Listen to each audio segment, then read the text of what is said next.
This is Karen Ranzi of Super Healthy Children, and I am here with Kevin Rogers. And I interviewed Kevin a couple years ago, 2 years ago, at the 2012 Woodstock Fruit Festival, and here we are, 2014 Woodstock Fruit Festival.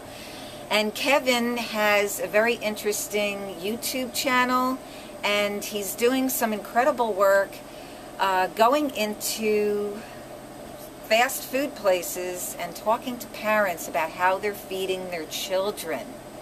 Kevin, can you tell us about what you're doing?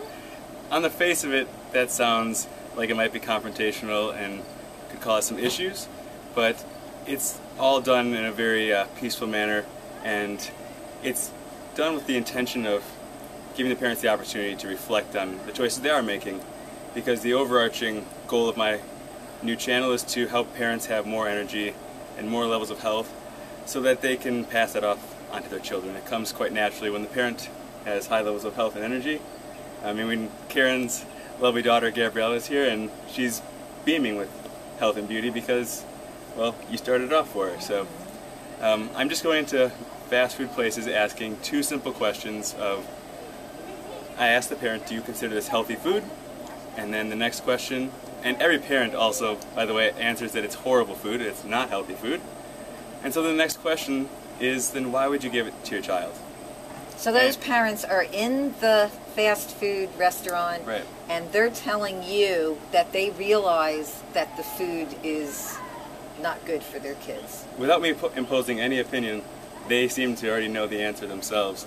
And it leads to an interesting point of confusion or introspection when that second question hits.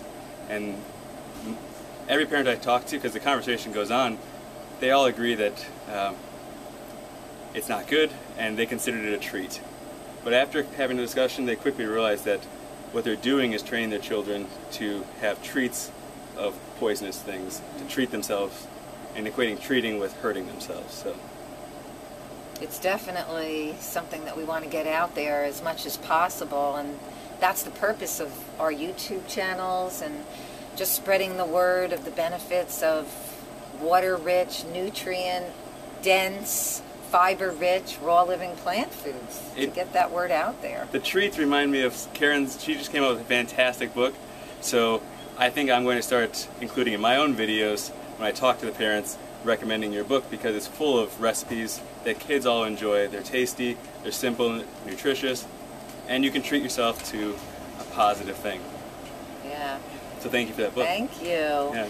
And can you just tell us again, like, you know, with your own children, I know you're bringing them up in a very healthy way, both with nutrition and with love and attachment parenting, and which many parents want to do for their kids.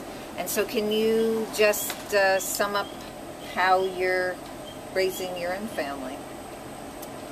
Sure. I think the way I could summarize it is I'm trying to raise my children, my partner and I, we're trying to raise our children with respect to their bodies. So we don't want to make any choices that would damage them. If they want to damage their body, that'll be something they can choose to do later.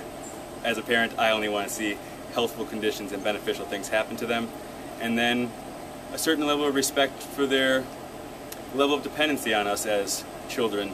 They depend on us for an example, and they depend on us for emotional growth as well. They need to feel supported, and so we embrace the idea of attachment parenting and allowing our children to go off into the world at their own pace rather than being pushed off into environments where they're not comfortable yet. So we educate from home, because I find education to be exceptionally important. Schooling I find to be a little bit deleterious.